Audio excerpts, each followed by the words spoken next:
This is section 8.4, special right triangles. This whole chapter we're focusing on right triangles, triangles with a 90-degree angle.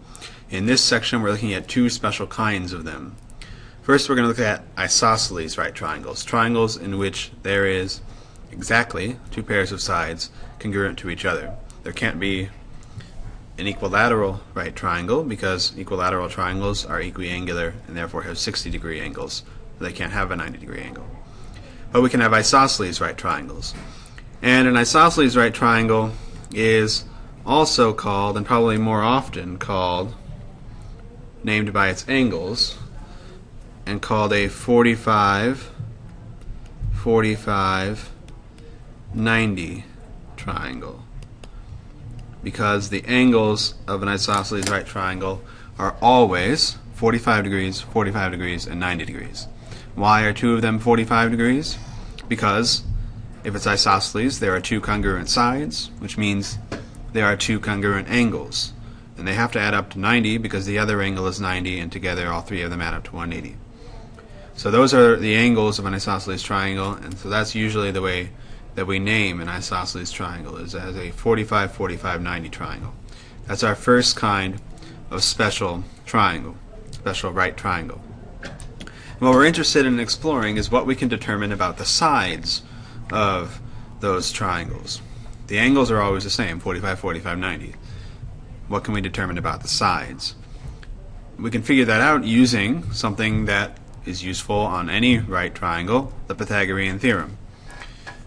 If we have an isosceles right triangle, then two of the sides are equal. And certainly the hypotenuse is not one of those two because it has to be the longest side. It can't have a side that's equal to it. So instead of using A, B, and C, I can use A and C because those two sides are the same. So using the Pythagorean theorem, a squared plus a squared equals c squared. That means 2a squared equals c squared.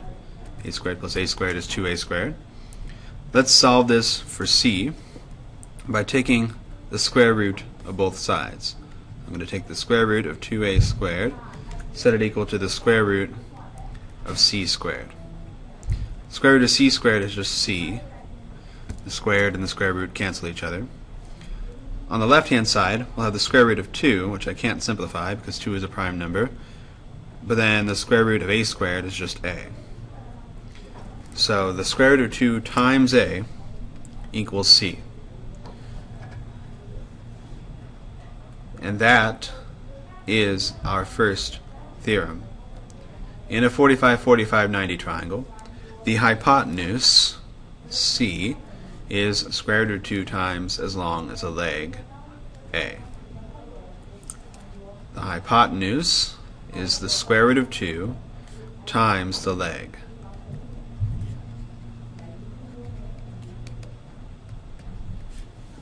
The hypotenuse is square root of 2 times as long as the leg in a 45, 45, 90 triangle, an isosceles right triangle.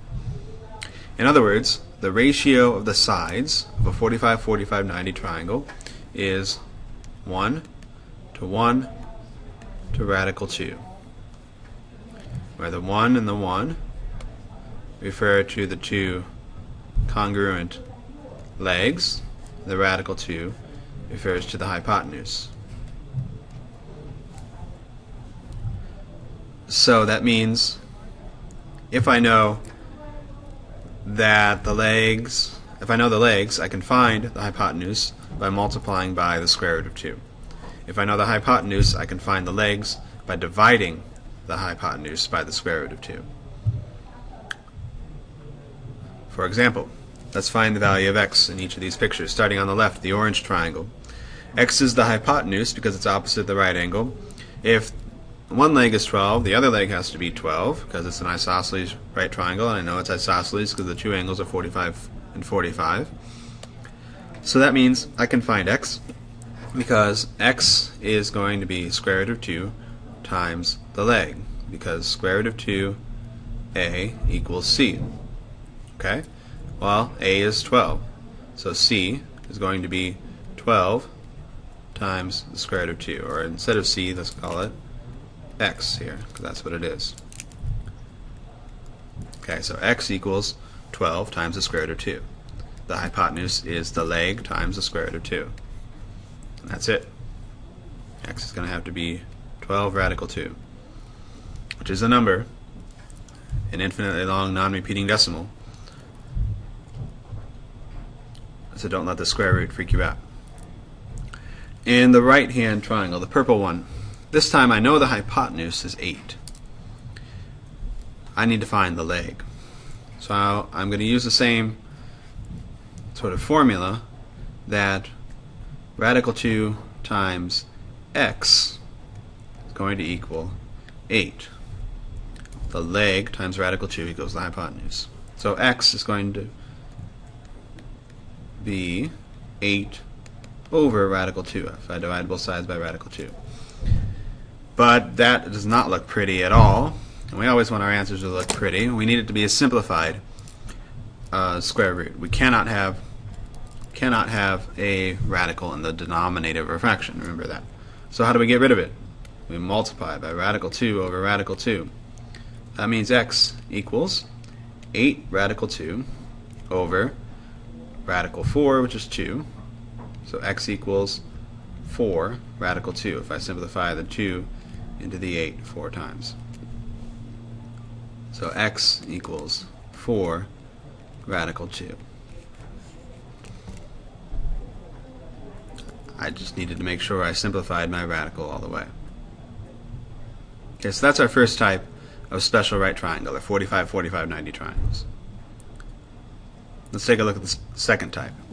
If one angle of a right triangle is 30 degrees, what is the measure of the third angle? So I know one of them is 30 degrees, the second one is 90 degrees because it's a right triangle. What is the third angle? Well, 30 plus 90 equals 120. 180 minus 120 equals 60. So the third angle is 60 degrees. And this is then called a 30, 60, 90 triangle. And that is our second type of special right triangle, 30, 60, 90. That combination of angles turns out to give us some very useful triangles and gives us a special ratio of the sides of those triangles. So let's explore what that ratio is. In a 30, 60, 90 triangle, the hypotenuse is twice as long as the shorter leg, and the longer leg is radical 3 times as long as the shorter leg. So in this picture I've drawn here, the hypotenuse is C.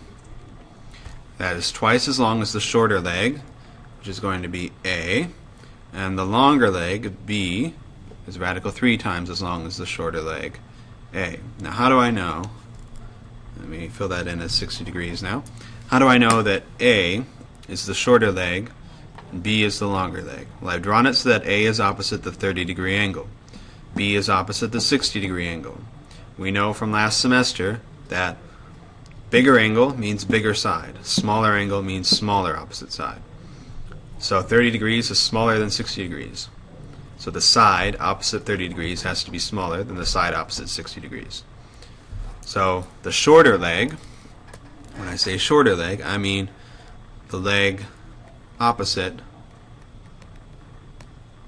the 30-degree angle. And by longer leg, I mean the leg opposite the 60-degree angle. So what this theorem is telling us is that the ratio of the sides of a 30, 60, 90 triangle is 1 to radical 3 to 2, where that's in order of size. Shortest leg, longest leg, hypotenuse, which is always going to be the longest side of the whole triangle.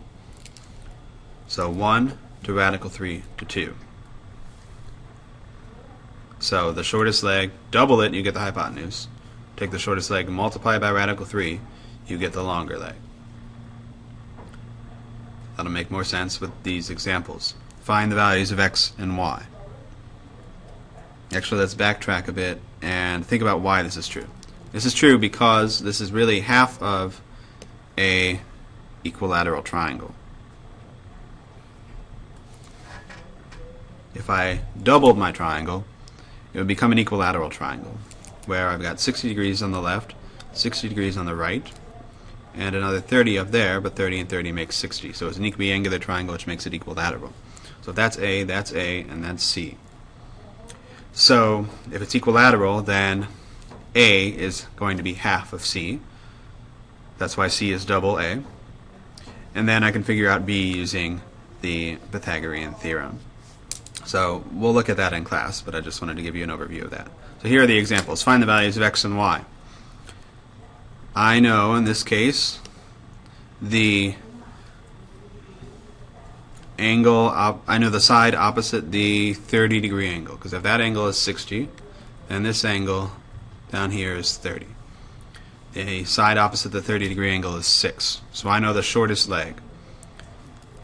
And I know that the hypotenuse is double the shortest leg. So x is going to be 2 times 6, or 12. X equals 12. Okay?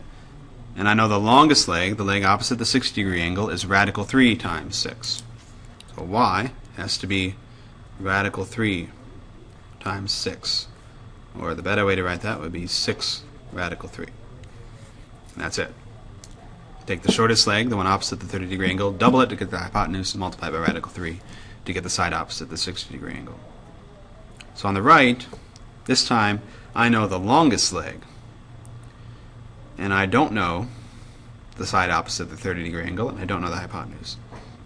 How do I go from knowing the side opposite the 60-degree angle to knowing the side opposite the 30-degree angle? Well, I take the 8 and I divide it by radical 3, and that will give me x. So in other words, x is the shortest leg. Multiplying that by radical 3 gives me the longer leg. So I'm going to take that and divide both sides by radical 3 to give me x. So that's what I'm doing here. But again, I don't want to have 8 over radical 3. I got to multiply by radical 3 over radical 3. So x is really 8 radical 3 over just 3 now. But now that I know the shortest leg, it's easiest to use that to find the hypotenuse rather than using the 8 again, because all I have to do is double the shortest leg. So y is going to be 2 times 8 radical 3 over 3. 2 is the same as 2 over 1. So I multiply fractions by multiplying across, and y becomes 16 radical 3 over 3.